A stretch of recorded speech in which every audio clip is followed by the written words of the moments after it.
All right, I'm gonna do create new. And I did 8.5 by, you can do whatever way you prefer, horizontal or vertical, 8.5 by 11 inches. If this ever shows up as points, go to inches so you can tell. And then hit create.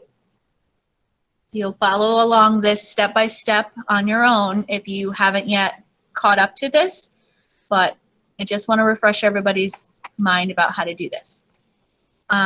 Over here, I have my layers out, but if you don't, it's usually in here. You can see it's this one, the little layer on top of layer. You can pull these out if you want. Like my swatches and my color swatches, I like to see out, and then you can just drag them back in when you don't want them out. Up here too, Essentials Classic, if you guys forget this or you're on a new computer, because when you log into Citrix, you need to log in and use a new. Make sure this says Essentials Classic so you can see all the extra stuff. Okay, so what we've done so far is we drew a character, and I'm just using Carl as my example, and we file placed it in. So when you're logging into Citrix, you needed to have, I think I deleted it, so I'm just going to open up this one. You needed to have the picture downloaded on the school website, the school account, because otherwise, if it's on your Chromebook, it's not corresponding with the one at school, even though you're using them in the same window. So make sure you're going to whatever you need to get through the school, like Google Drive. And then place your picture in. So I'll do that again. File, place. I go file, place. I'm going to place my picture in. And my picture right now has it all together in the layers because that was all put together. So what you do after that is you're going to do a positive create new layer, lock this layer. I'm going to do this quickly because most of you are way past this. And we're using our pen tool to trace all our lines and then put our shapes of color in.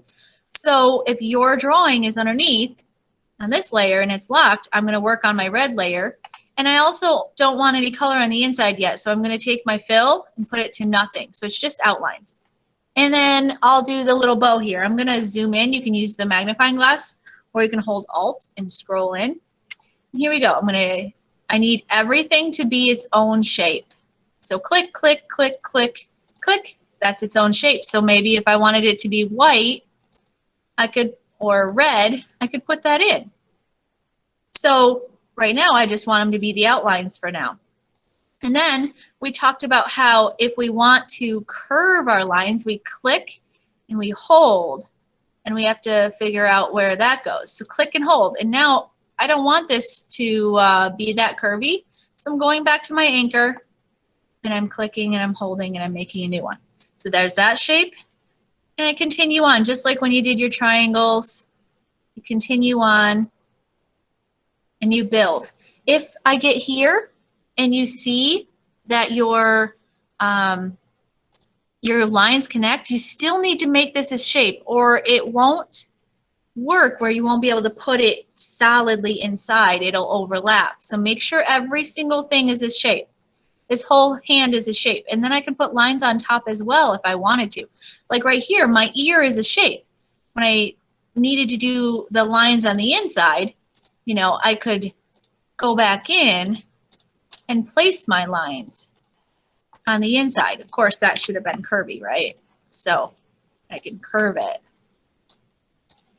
and, and just leave lines.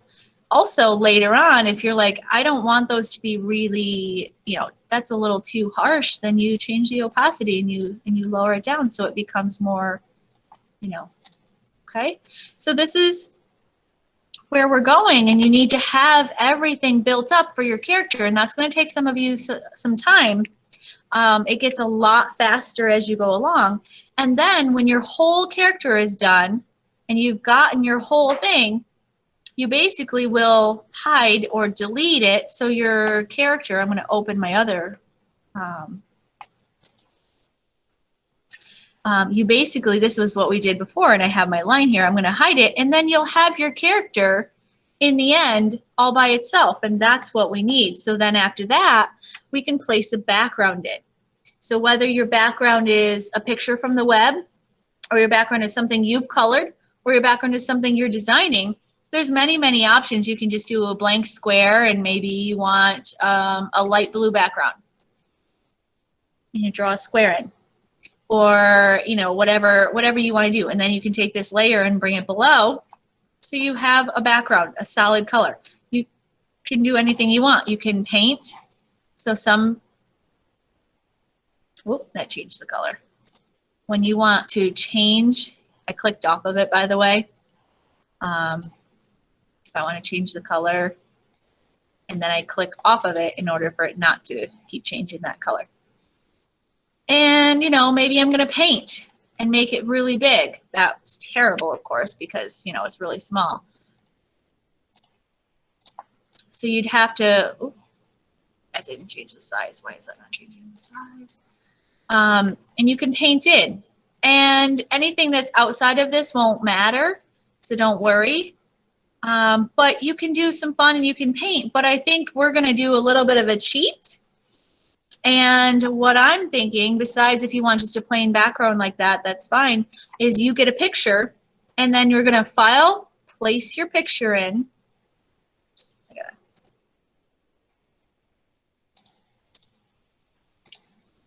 And I grabbed a picture of up, of course, because I got to keep with the same theme, right? You can do a nature picture. Go to stock pictures and find one that's... Is this not working? No, we don't need Hangouts. Okay. And I placed my picture in. I see all this. I don't need that. So I'm going to hit enter. Oh, I don't need to do that, actually. That's only in Photoshop. Bring this down. It's below. There's my character on top. I don't need to see that right now. And this is below. What I'm going to do is I'm going to digitize this. And that makes it really cool. If I click this, way up here, which is why I want to see Essentials Classic, way up here it's called Image Trace. Now if I just click Image Trace, that looks pretty bad, right? It turns it black and white and very shocking. But I'm going to undo, Control Z or edit undo. There's this little arrow next to it, and you can do all these options. So play around and see. I'm going to do a high fidelity photo, which is it's basically rendering a raster picture, which is a picture from the web or your picture from real life, and it's got lots and lots of pixels in it, and it's turning it vector. Vector means the flat colors and 2D design that Illustrator uses. And that, if you scroll in, you can see, look at what it did. It turned every value into a flat 2D artwork, which is really cool because I could then turn this into a huge billboard if I wanted to. The vector art goes really, really small to really, really big, but if you did that with a raster art, like a picture you had, you would totally Minecraft it out, right? Because every single square inch has 72 for web or 300 and little dots per inch. And then when you stretch that out, it just stretches those dots. It doesn't actually fill in like this flat graphic does. That's a little too detailed for me. So what I wanted to do instead, I click this or I click this, and I can go to maybe low fidelity photo. And I can figure out if that's the one I wanted. Come on. It takes a little bit, especially if you guys are doing this with your internet. It's going to take a little bit. See how it's a little less and it's a little less solid? And you can do anything you want. Some of these are 6 colors if you want it even more simplified. So this is how you could put a background in without actually doing a whole lot of work. Obviously, this is educational use, so we can do this. But if you were in a company or something, you would make sure that you had your own graphic, or your company would buy stock graphics, and then you could use them. So you can see the 6 color, any color thing that you want, 16 color. and then this layer would be underneath, and then you'd have your layer up top, which is your character layer, which, you know, you can see my character layer was merged together. Yours won't be. You'll delete that. Your drawing. Okay, come on. Okay, so today, before you go and do all of this, I want to be able to see it. Before you get to the background, make sure you have all of your shapes traced, and then what you're going to start doing is putting your colors in. So take each of your shapes and go to your colors and pick a color. You can either do that by double clicking and moving it.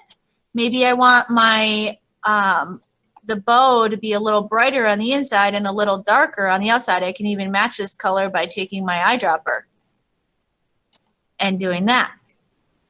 Maybe I don't have the colors here, and if you forgot where to find more colors, you go to this little 3-line over here, open swatch library, and this leaves you with a whole lot of colors. Like we did skin tones, and it gave me lots of different kinds of skin tones.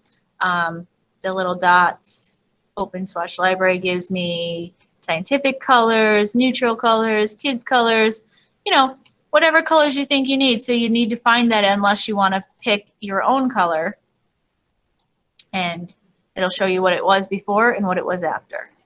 Okay, so this is how you're creating your characters, and when you get done, you're going to delete the underneath sketch, and you'll be left with just your character, and then you'll start going and you'll place in your background, or you'll just decide to keep it a simple square background or a gradient background you can do. All right, so I'm going to exit out of this, and then I'll ask you guys questions.